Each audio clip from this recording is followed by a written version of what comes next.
The first 6 years of my economic life, I wound up broke. Second 6 years, I wound up rich. Someone says, don't you have to do the second 6 years like you did the first 6 years? And jot this down. No. No, you don't have to live the second 6 years like the first 6. You can use all the information and all the advice and repairing all of your mistakes and adopting a new and refined philosophy so that the next 6 years can be totally different than the last 6. No other life form can do this. See, if you were a tree, you'd be stuck. As a tree, if you used up all the nourishment that was around you and you couldn't change location, see, you would die. But that's not true. Human beings can change location, go north, south, east, west, live here for a while, live somewhere else for a while. So that's a note to make. You can greatly alter the course of your life. Now here's the next note to make. 5 years from now, you will arrive. The question is where? If you keep up your present disciplines and keep up the present pace that you're on, where will you be in 5 years? Boy, it's easy to say, hey, I haven't really thought about that. So now make this note. In 5 years, here's the probability. You will either arrive at a well-designed destination or an undesigned destination. And I promise you, 5 years from now, you really don't want to arrive at an undesigned destination. Because you may very well wind up wearing what you don't want to wear, driving what you don't want to drive, living where you don't want to live, maybe doing what you don't want to do. Simply because you didn't design a better destination. Now, sometimes after we've lived a few years now to repair our mistakes and get back on track seems like a tough job. If you start early, the fortune belongs to you. If you start early. All fortunes that are available to humans, if you start early, the promise looms large and the odds are heavy in your favor.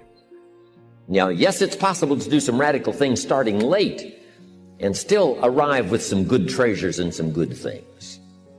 But when you haven't got that much time left, now sometimes the decision has to be so drastic people are not willing to make it and they're too tired and too weary and too ill. And say, look, I don't have much time left. It's not going to happen for me anyway. It's easy to take that attitude.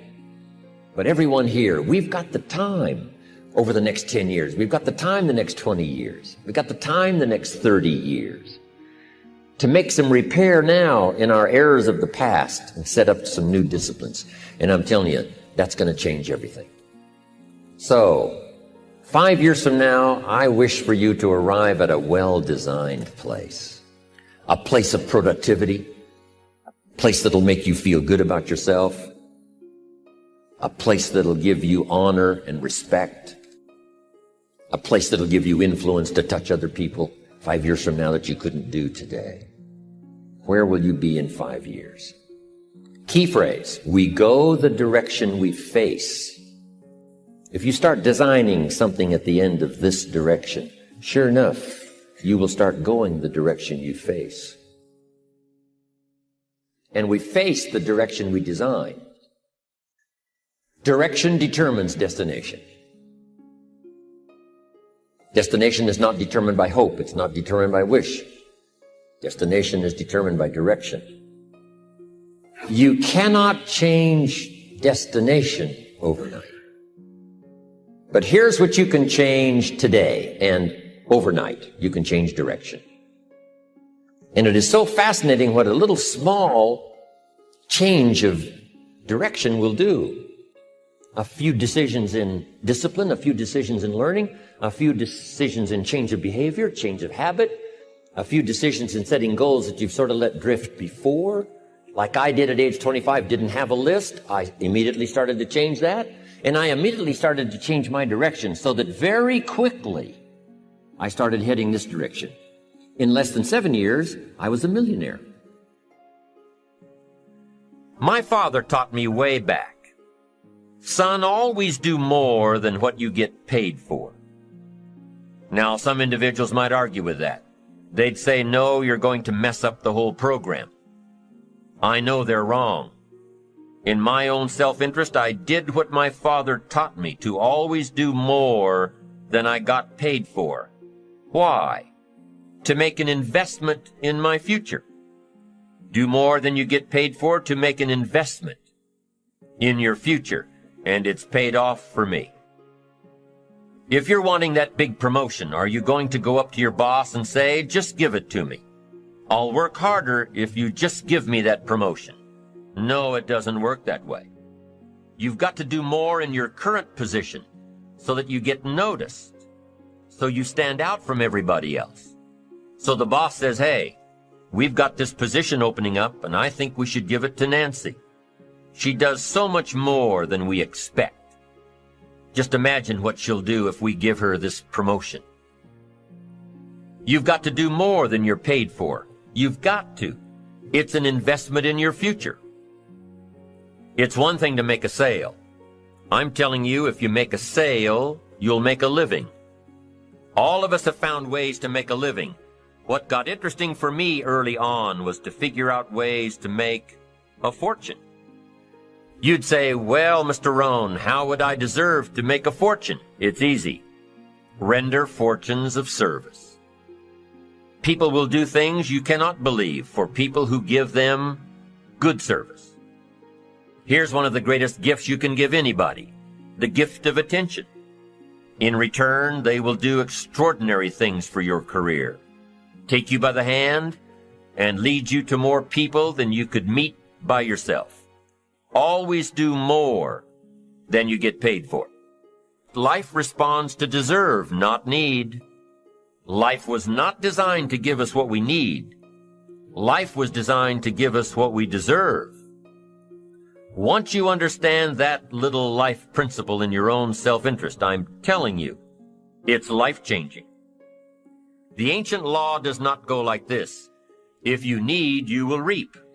No, it doesn't work that way. A lot of people out there are hoping it works that way, but no, it doesn't.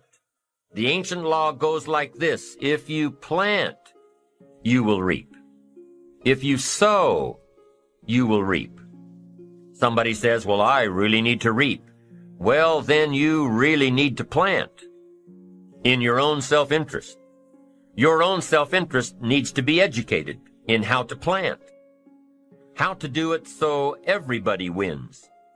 Because life doesn't respond to need. You can't go to the soil and say, I need a crop. The soil just smiles at you. And here's what the soil says. Don't bring me your need, bring me some seed. Bring me some effort. Bring me some discipline. Bring me some interest. Bring me some service. Bring me these things, and I'll return to you multiplied by 2 times, 5 times, 10 times. You can't come with need. You've got to come with seed. You've got to come with willingness. You've got to come with skills. You've got to be willing to learn, willing to change, willing to grow, willing to put yourself out, willing to stand up to the bad weather, willing to pull out the weeds, willing to nurture. That's the only way you get a return. Once you understand these principles, self-interest now truly becomes an exciting challenge, making sure everybody wins. Enlightened self-interest makes sure that everybody wins. Let me give you a good philosophical phrase. All values must be won by contest. All values must be won by contest. And after they've been won, they must be defended. You say, wow, you've put a pretty heavy task on us. That's what life is all about, a pretty heavy challenge. We don't give large trophies for small effort. If you want to win high health, if you want to win high wealth, if you want to extend a long reach in touching people's lives, you got to engage in some of these extra powerful disciplines. And one is to secure the territory by vigor, and the other is to defend it with equal challenge. Attack. Procrastination. Here's another good one, blame. I engaged in this the big share of my life until I met Mr. Show. I used to blame my negative relatives. I used to blame the government. I used to blame taxes. I used to blame prices. I said, it costs too much. Show said, no, let's cover the real problem. You can't afford it. I never looked at it like that before. Shoaff said, sir, you must intellectually understand it's not it that's your problem. It's you that's your problem. It's not out there that's the problem. Out there is like it's been for 6,000 years. You can't cure that. But what you can cure is errors in judgment, errors in attitude, errors in activity, errors in judging results. I found that the errors were within. But see, he had to go after me on that point. Here's the next one. Excuses. Wow. We've got 1,000,000. I'm too short. I'm too tall. I'm too old. I'm too young. I don't have the money. I don't have the experience. On and on and on with the excuses. Learning to attack. Very important. Procrastination. That's a good one, front and center. We've got to attack procrastination because it's so insidious. It eats up such large chunks of your life and leaves you in a small corner. Putting it off. Delaying. Letting it slide. Now, I'm one of the best to attack procrastination because I confess to being one of the all-time great procrastinators. I've done a lot of things, but I've put a lot of things off. Procrastination. I am so good, I could teach it. But I also know the pain of procrastination. I also know the regret that comes from procrastination. I can also show you pieces of my life missing, never to be repaired, because I let it slide. Now see, if we all studied our own lives, and we're trying to help somebody with this insidious disease of procrastination and putting it off, front and center, we use ourselves as best example because you feel the strongest about your own experiences and your own emotions. Do you think you could help somebody with procrastination? Developing this skill of going back, rehearsing your own life and coming up with the essence of the emotion and the experience to try to illustrate to somebody how insidious it can become and how devastating it can leave your life and what'll be missing if you let it slide. That's what we call learning to attack the problem. Now, underline the word attack. It's very important to go after the insidious. If the future gets clear, the price gets easier. Because you got to remember, for every promise, there's a price to pay. Everybody's got to pay the price. Everybody's got to do the deal. Everybody's got to do the disciplines. Everybody has to pay. But here's what I've discovered. If the promise is clear and powerful, the price is easy to pay. The price is some classes. The price is a few books. The price is a few disciplines. The price is finding something that'll make your life better, make you grow, make you change, make you develop. So the first part of the key is to design the promise. Then, what is the price to pay? I'm telling you, the price will be easy. Anybody in my audience, no matter where you are, where you come from. Color doesn't matter, religion doesn't matter, where you grew up doesn't matter, circumstances don't matter. I'm telling you, if you'll make the promise of the future clear for yourself, the things you want, the places you want to go, the things you want to have, the person you want to become, the skills you want, the homes you want, the future you want, the friends you want, all of the values of life that you could possibly want. If you'll make that clear, make those lists, and be serious about it, I promise you it's an easy price to pay. Anybody can pay it. And the best advice I can give you is, if I can do it, you can do it. Farm boy from Idaho, raised in obscurity, I changed my life, turned it upside down, turned it all around, found economics, found future, found promise, and if I can do it, you can do it. So, start setting your goals and see if you can't get a better excitement going for the things you want to accomplish for the future. One of the major reasons for setting goals is for what they make of you in achieving them. My teacher advised me when I first got started at age 25, he said, Jim, why don't you set a goal to become a millionaire? He said, it's got a nice ring to it. You know, enough zeros to impress your accountant. And he said, I'm here to help you. You're only 25 years old. You've been to 1 year of college. You've got a beautiful family, every reason to do it. Why don't you set a goal to become a millionaire? And he said, here's why. And I thought, he doesn't need to teach me why. Wouldn't it be nice to have $1 million? He said, no, then you'll miss it. He said, here's why. For what it will make of you to achieve it. I'm telling you, that statement changed my life. Set the kind of goals that will make something of you to achieve it.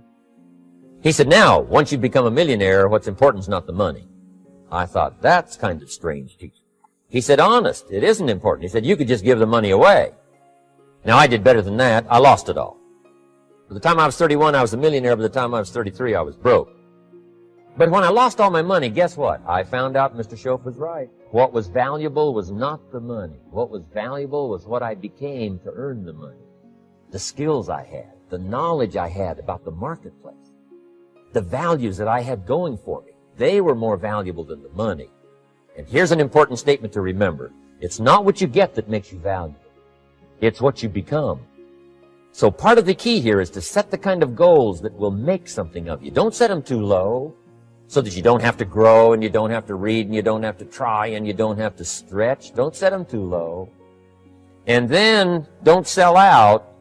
Don't go for something that's going to cost you your virtue or cost you your values or sell out your principles. There's a good middle road here to follow. Goals that will inspire, goals that will help you grow, change, develop, and become better than you are. Okay. Now let's talk about financial independence. How to become rich by 40, 35 if you're extra bright, much sooner if you find an opportunity like I did. Let me show you how I did it. Financial independence. I like the phrase financial independence. Some people are a little bit concerned about using the word becoming rich or becoming wealthy, and I can understand that. I struggled a little bit with this. Is it okay to go for becoming rich, go for becoming wealthy? And maybe that's a bit too strong a word or strong a term. So here's what I've come up with that I think is comfortable for me, and that is how to become financially independent. I think it's every person's heritage here, especially in America, to become financially independent. Now, let me give you my definition of financial independence. Financial independence is the ability to live from the income of your own personal resources. Financial independence. Now it depends on how you want to live. If you need $2,000, $3,000 a month, if you need $4,000 or $5,000 a month, if you need $10,000 a month, some people may need, $100,000 a month. But whatever you would need to live, and you could earn that living from the income of your own personal resources, that's what I call financial freedom, financial independence.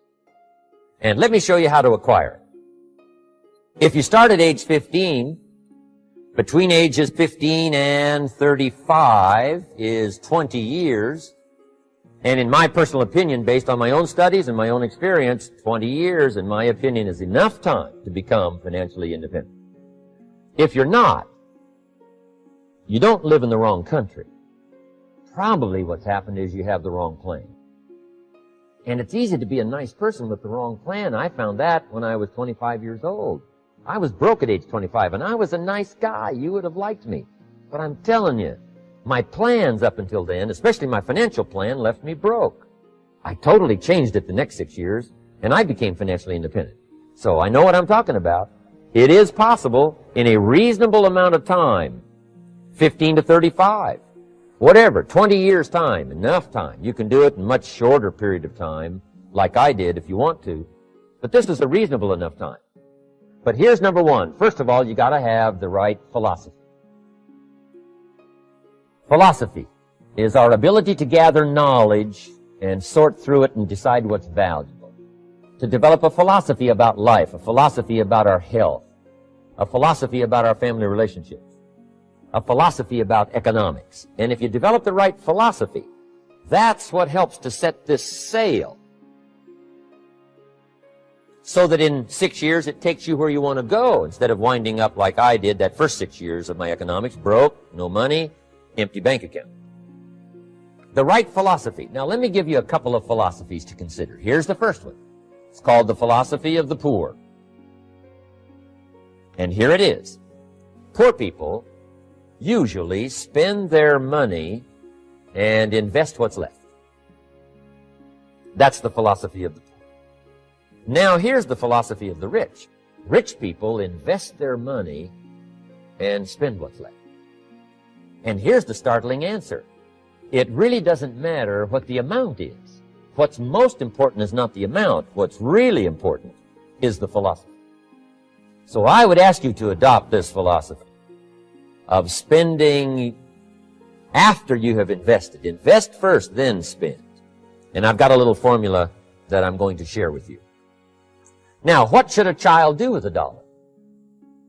I mean, there's a lot of debate going on, I'm sure, across the country on what a child should do with $1. Here's one opinion. It's only a child and it's only $1. What difference does it make? Well, in my opinion, it makes all the difference in the world.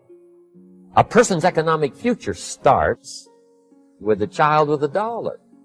Somebody says, oh, no, you're only young once. Let him spend it all. Well, when would you hope that would stop? Somebody says, well, wait till he's 50 and broke like me and then he'll learn. Well, no, we don't want to wait that long. If I would have known earlier than age 25, I would have changed. In high school, if they would have had classes called Wealth 1, Wealth 2, I'd have taken both classes. I would not have waited until age 25. So, the earlier the better. So, what should a child do with $1? Here's the simple premise to begin with. Don't spend it all. And if a child wants to spend the whole $1, you got to say, hey, don't spend it all. Don't spend it all. They'll say, why not? It's my $1. I earned it. You say, I know you earned it, but don't spend it all. They'll still say, why not? Say, let me show you why not. So you put them in your car, take them to the other side of town, and show them where people live that spend the whole $1. Just drive them around. Kids learn best by visual. Just drive around and say, would you like to live here? Kid says, no. Would you like to live like these people live? Kid says, no. Then you can't spend the whole $1. So, kids will get the message. So, take them to the other side of town, show them around, unless you already live there, and then just show them around. Anyway, don't spend the whole $1. Now, let me give you my best view of what to do with $1. And I promise you, if you started at age 15, now if you're over 15, right, you've still got plenty of time. You still got 20 years. If you're 30, you still got 20 years. I mean, you still got plenty of time to start what I'm about to share with you. What to do with $1.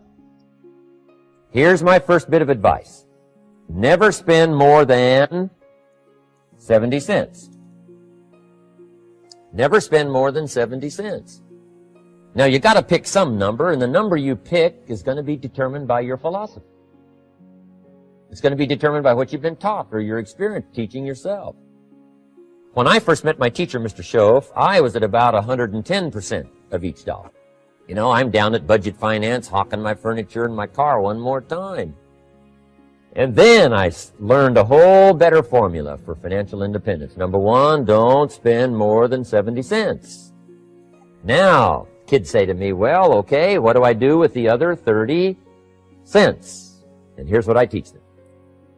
10 cents for charity. Charity or church, or helping people that can't help themselves. 10 cents to support worthy projects. Projects that you feel good about. 10 cents out of every dollar. It's called being generous with part of what you've taken out of society. Now, in my opinion, nothing teaches us character better than generosity. No class, no teacher, no book teaches character better than generosity. And the best time to start is when the amounts are small. And I know if kids learn these lessons well, they'll give a dime out of $1, help people that can't help themselves, support worthy projects. Or if you belong to a church, they teach tithe, piece of. That's very important. Now, because when the amounts get larger, sometimes it's a little more difficult. Giving 100,000 out of $1 million, someone says, oh, if I had $1 million, I'd give 100,000. I'm not sure. That's a lot of money. So the time to start is when the amounts are small. 10 cents out of $1. Okay, next 10 cents I call active capital. Active capital means do something to make a profit. Active capital.